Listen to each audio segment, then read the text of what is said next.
কবে থেকে বলছি মেয়েটাকে বিয়েটা করে নে। না, উনি তো আমার কথা শুনবেনই না। আর মেয়ের বাপটাও তো হয়েছে ঠিক মেয়ের মতো।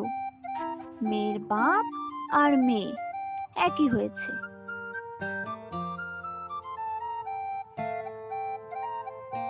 উফ, এত গরম আর থাকা যায় না বাবা। এই তো এলেন মহারানী, তা আসার সময় হলো? তা বলি, কোথায় গেছিলি? আবার একটু পিকলুদের পাড়ায় গেছিলুম মা।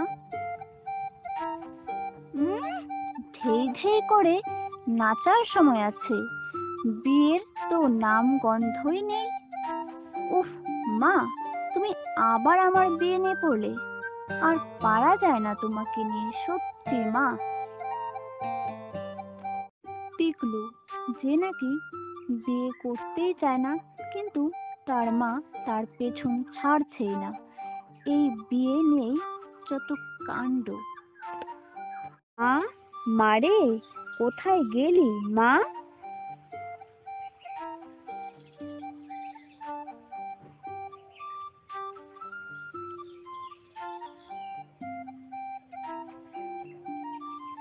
এই তো বাবা, আমি চলে এসেছি।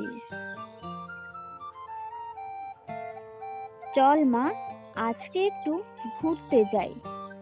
হ্যাঁ হ্যাঁ বাবা, চলো চলো। এই যে পিকলু, সাবধান বলছি, আজ কিন্তু ছেলে দেখতে আসছে তোমাকে। বাবা দেখেছো তো, মা আমার সঙ্গে আবার শুরু করলো। তাই তো দেখছি রে মা। পিকলুর মা পিকলুর জন্য ছেলে নিয়ে আসলো, আর পিকলু কিছুতেই বিয়ে করবে না। তাই সে অন্যদিকে মুখ ঘুরিয়ে রাখলো। বাবা, এই দেখো আমার মেয়ে। আচ্ছা, তা মেয়ে কেন অন্যদিকে মুখ ঘুরিয়ে রেখেছে? ও কিছু না, মেয়েটা একটু লজ্জা পায় তো তাই। মা, আমি লাজুক, এই দেখো আমি মুখ ঘুরিয়েছি। ছেলে দেখে বলছে, আমার মেয়েকে পছন্দ হয়েছে বেশ। মা, আমার কিছু কথা আছে ছেলের সাথে, তুমি একটু বাইরে যাও দেখি। কেন? আমার সামনে তো বলতে পারিস। আচ্ছা, মেয়ে যখন চাইছে একান্তভাবে আমার সঙ্গে কথা বলতে, বলুক। আচ্ছা ঠিক আছে, বল। মা তো চলে গেলেন। এবারে ছেলের কপালে যে কি দুঃখ আছে কে জানে।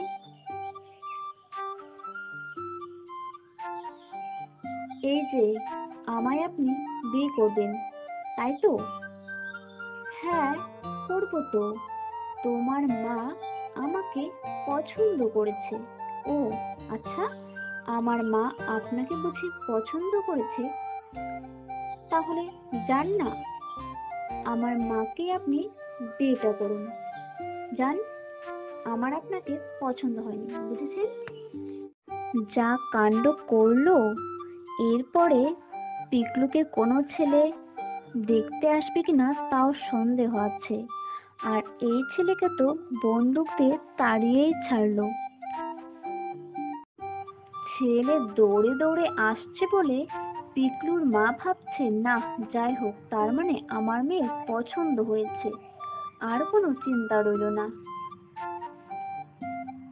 ছেলে মনে মনে ভাবছে, বাবা গো বাবা, কি মেয়ে রে।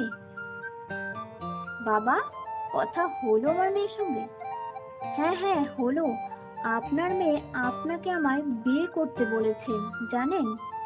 কি? আমাকে বিয়ে করতে বলেছে? তার মা ভাবছে, ধুর, যাও একটা ছেলেকে নিয়ে এলুম, তাও ফসকে গেল। আর পারি না, সব পণ্ড করে দিল এই মেয়েটি।